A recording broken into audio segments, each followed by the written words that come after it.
Hey everybody, I'm coming to you from Dubai just to talk a little bit about what the Proverbs woman means to me, the Proverbs 31 woman. As I was looking at this text, the one thing that stuck out to me is the fact that she utilized the help that was around her. A lot of times as women, we're taught that we have to do everything. I know for myself, I had to take off the superwoman mentality where I had to do everything. I had to be mother, I had to be wife, I had to be this, I had to be that, I had to be this. And I had so many hats that I was just spread thin, so many different places, and wasn't able to accomplish true purpose. And so, one of the things I want to talk about is how the Proverbs 31 woman sometimes seems very unattainable. Because when we read her story, it looks like she has so much stuff, but what we don't realize is that she actually had mates. She actually had people that were at servants, the people that helped her do the things she needed to do. What are some areas that people are trying to help you at that you're basically not allowing people to help you with? What are some areas that you don't need to do? Maybe you need a life hack, such as putting something on in the crock pot so that it's cooking, so that when you get in, all you have to do is make the sides. What if you hired someone to come in and clean your house?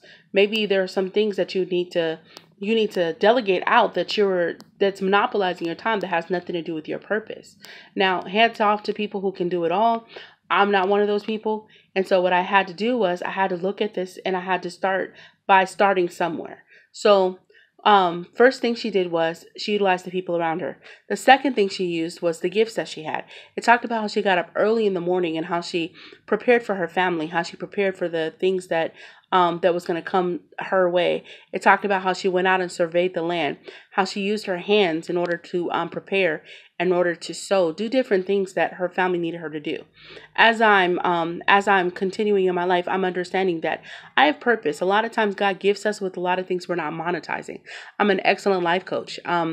I do that for free at times. And so I launched a new program, which is called my life program. How can I monetize what God has given me? There's nothing wrong. God gives us the ability to produce wealth, but what happens is our mindset keeps us limited. There are some things that God has gifted us to do, and we're praying for the blessing, and God's like, I've already placed it in your hands. What are you doing with what I gave you? So use the gifts that are around you. What did God place inside of you that you can do, that only you can do? And the third thing is that she allowed God to multiply her. As some of you guys know, I'm not there because I actually double booked myself and I had another conference that I had to attend.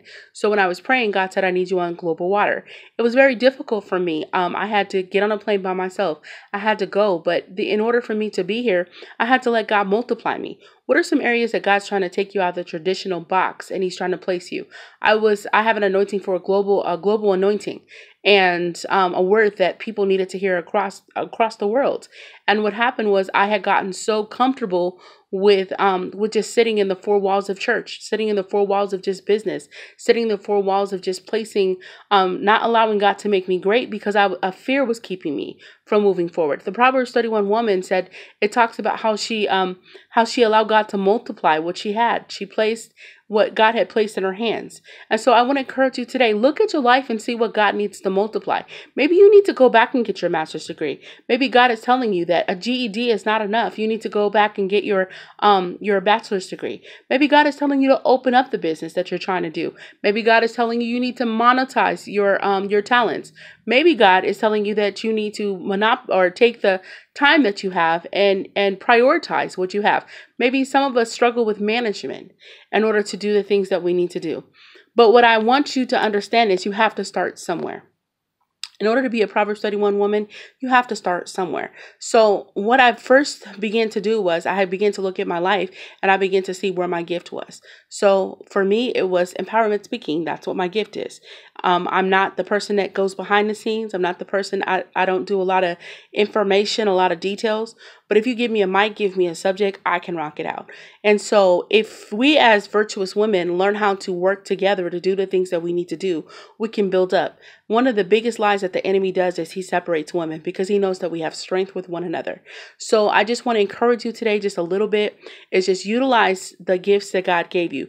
Utilize the people that God placed around you. And then allow God to multiply what you have. False humility does nothing for God.